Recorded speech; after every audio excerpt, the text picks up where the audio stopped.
Hi friends, welcome to One C Recipes and Vlogs. இதுவரைக்கும் நீங்கள் நம்ம சேனலை சப்ஸ்கிரைப் பண்ணலை அப்படின்னா சப்ஸ்கிரைப் பண்ணிடுங்க. கூடவே பெல் ஐக்கானையும் கிளிக் பண்ணிடுங்க.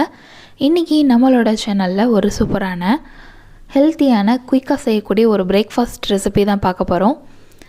இந்த சாஃப்டான இட்லி பண்ணுறதுக்கு அரிசி உளுந்து இதெல்லாம் ஊற வச்சு அரைச்சி புளிக்க வச்சு அதுக்கடுத்து இட்லி தோசை அந்த மாதிரி பண்ண தேவை கிடையாது.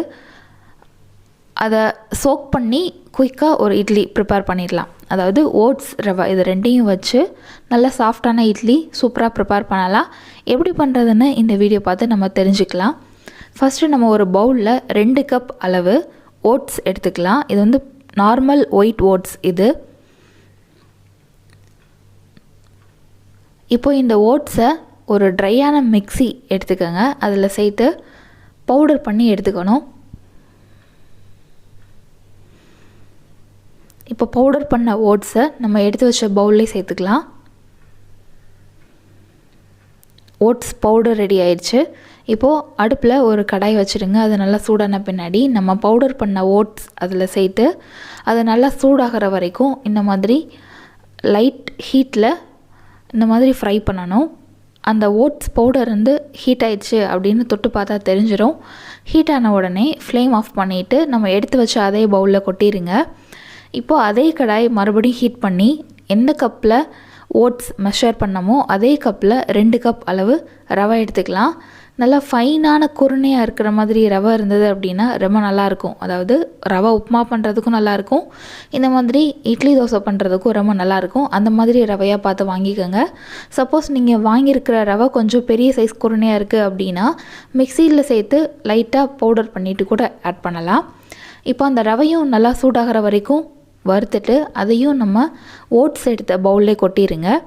இப்போது அதே கடாய் மறுபடியும் ஹீட் பண்ணி அதில் கொஞ்சம் வெஜிடபிள்ஸ் ஃப்ரை பண்ணி ஆட் பண்ண போகிறோம். ப்ளெயினாக ஓட்ஸ் ரவையை சேர்த்து நம்ம இட்லி பண்ணுறதை விட இந்த மாதிரி கூட கொஞ்சம் வெஜிடபிள்ஸ் சேர்த்து அதை இட்லி பண்ணும்போது டேஸ்ட் இன்னும் சூப்பராக இருக்கும். இதில் என்னென்ன இன்க்ரீடியண்ட் ஆட் பண்ணியிருக்கேன் அப்படின்னா 2 ஸ்பூன் அளவு எண்ணெய், இஞ்சி பூண்டு கொஞ்சம் எடுத்துக்கோங்க, நல்லா ஃபைனாக சாப் பண்ணி போட்டுக்கோங்க. அடுத்து பச்சை மிளகாய் 2 அதையும் நல்லா குட்டியாக சாப் பண்ணி போட்டுக்கோங்க. அடுத்து ஒரே ஒரு மீடியம் சைஸ் கேரட், அதை இந்த மாதிரி துருவி சேர்த்துருங்க. கேரட் வந்து வேகமாக குக் ஆகக்கூடிய வெஜிடபிள், ப்ளஸ் அந்த கேரட்டை நம்ம பச்சையாக சாப்பிட்டாலும் நல்லா தான் இருக்கும். அதனால் கேரட் நான் செலக்ட் பண்ணியிருக்கேன். கேரட் கூட கொஞ்சமாக உப்பு சேர்த்து வதக்கியாச்சு.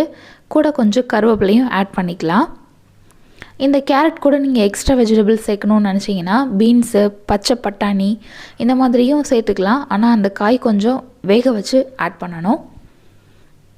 இப்போ நம்ம வதக்கின அந்த கேரட் மிக்ஸ் இருக்குது இல்லையா, அதை நம்ம ரவை ஓட்ஸ் வறுத்து எடுத்து வச்சுருந்த பவுலில் ஆட் பண்ணிக்கலாம். அடுத்து இது கூடவே நம்ம ஓட்ஸு ரவை ரெண்டையுமே மெஷர் பண்ணோம்ல அந்த கப் அளவு தயிர் ஆட் பண்ணிக்கலாம். மேக்ஸிமம் 1 கப் அளவு தயிர் ஆட் பண்ணியிருக்கோம். அடுத்து ஒரு 1/4 டீஸ்பூன் அளவு பேக்கிங் சோடா ஆட் பண்ணிக்கலாம். அடுத்து இதுக்கு தேவையான அளவு உப்பு சேர்த்துக்கலாம். ஏற்கனவே நம்ம கேரட் வதக்கும் பொழுது உப்பு சேர்த்துருப்போம். அடுத்து கொஞ்சம் பார்த்து ஆட் பண்ணிக்கலாம். அடுத்து கொஞ்சமாக தண்ணி சேர்த்து நம்ம நார்மலாக அரிசி பருப்பு ஊற வச்சு அரைக்கிற மாவோட கன்சிஸ்டன்சி தெரியும். இட்லிக்குனா எந்த அளவு திக்னஸ் இருக்கும், தோசைனா எந்த அளவு திக்னஸ் இருக்கும் அப்படின்ட்டு அந்த இட்லி மாவுக்கு தேவையான கன்சிஸ்டன்சி வந்து இந்த பேட்டரில் இருக்கணும். அதுக்கேற்ற மாதிரி தண்ணி ஆட் பண்ணி மிக்ஸ் பண்ணிக்கோங்க. சால்ட்டோட அளவு லைட்டாக இருக்கட்டும், ஏன்னா நம்ம சாம்பார் சட்னியோட தொட்டு சாப்பிடும் பொழுது அதோட உப்பும் சேரும். அதனால் பாதி உப்பு இருக்கிற மாதிரி ஆட் பண்ணிக்கோங்க. அந்த பேட்டரோட கன்சிஸ்டன்சி பார்த்துக்கோங்க. இந்த அளவு திக்காக இருக்கணும். அப்போ தான் இட்லி நல்லா சூப்பராக வரும் நமக்கு. இப்போ நம்மளோட மாவு ரெடி ஆயிடுச்சு. அதை ஒரு 5 நிமிஷம் மட்டும் ஊற வச்சா போதும், அதுக்கு மேலே தேவை கிடையாது. இப்போது அந்த பேட்டர் வந்து நம்ம இட்லி தட்டில் அஸ் யூஷுவல் நம்ம எப்படி இட்லி ஊற்றுவோமோ அதே மாதிரி தான் அந்த ஒவ்வொரு குழியிலையும் மாவு ஊற்றி இட்லி பானையில் அடியில் தண்ணி ஃபில் பண்ணி அதுக்கு மேலே நம்ம ரெடி பண்ணி வச்சுருக்க அந்த இட்லி தட்டை வச்சு ஆவியில் வேக வைக்கணும். இட்லி வந்துருச்சா நம்ம எப்படி பார்ப்போம்னா நம்ம தண்ணி லைட்டாக தெளித்து கொஞ்சம் நேரம் பாயில் ஆன பின்னாடி லைட்டாக தண்ணி தெளித்து விரலில் குத்தி பார்த்தோம் அப்படின்னா அந்த மாவு ஒட்டாமல் வரும். அப்படி வந்துச்சுன்னா அந்த இட்லி நல்லா வெந்திருக்குன்னு அர்த்தம். ஸோ அதே மாதிரி நம்ம அந்த இட்லி நல்லா வேக வச்சு எடுத்தாச்சு.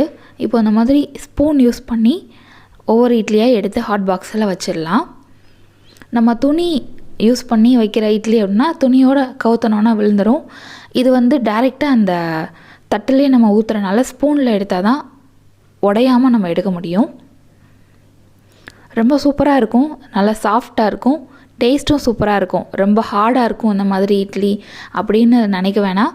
நான் இந்த இட்லி ஸ்டார்டிங்கில் நீங்கள் பார்த்துருப்பீங்க, பிச்சு காட்டும் பொழுது அவ்வளோ சாஃப்டாக இருந்தது, தொடுறதுக்குமே அவ்வளோ சாஃப்டாக இருந்தது, மல்லிகைப்பூ மாதிரி இருந்தது. கண்டிப்பாக இந்த ஹெல்த்தியான ஓட்ஸ் ரவா இட்லி நீங்களும் ட்ரை பண்ணி பாருங்கள். ரொம்ப சூப்பராக இருக்கும், டேஸ்ட் ரொம்பவே சூப்பராக இருக்கும். கண்டிப்பாக ட்ரை பண்ணி பாருங்கள். இந்த ஓட்ஸ் ரவா இட்லி பண்ண அன்றைக்கி நான் சாம்பாரும் தேங்காய் சட்னியும் பண்ணியிருந்தேன். அது கூட அந்த இட்லி வச்சு சாப்பிட்டோம், ரொம்ப சூப்பராக இருந்தது. இது கூட கார சட்னி, தக்காளி சட்னி, ப்ளைன் பீனட் சட்னி, எந்த சட்னி வேணால் வச்சு சாப்பிட்லாம், ரொம்ப சூப்பராக இருக்கும். எவ்வளோ சாஃப்டாக இருக்குது பாருங்கள். இதே மாதிரி கண்டிப்பாக ட்ரை பண்ணி பாருங்கள். 100% பர்ஃபெக்ட் சாஃப்டான இட்லி சூப்பராக ரெடி பண்ணிடலாம். மாவு ஊற வச்சு அரைச்சி புளிக்க வைக்கிறதுக்கு பதிலாக இந்த மாதிரி சிம்பிளாக சூப்பராக ப்ரிப்பேர் பண்ணிடலாம். இந்த வீடியோ உங்களுக்கு பிடிச்சிருக்கும்னு நினைக்கிறேன். இந்த வீடியோ உங்களுக்கு பிடிச்சிருந்தது அப்படின்னா இந்த வீடியோக்கு ஒரு லைக் கொடுங்க, எல்லாத்துக்கும் ஷேர் பண்ணுங்கள். மறக்காமல் நம்ம சேனலை சப்ஸ்கிரைப் பண்ணுங்கள். தொடர்ந்து உங்களோட சப்போர்ட் எங்கள் சேனலுக்கு கொடுங்க. நெக்ஸ்ட் வீடியோவில் நம்ம மீட் பண்ணலாம். தேங்க்யூ ஸோ மச் ஃபார் வாட்சிங்.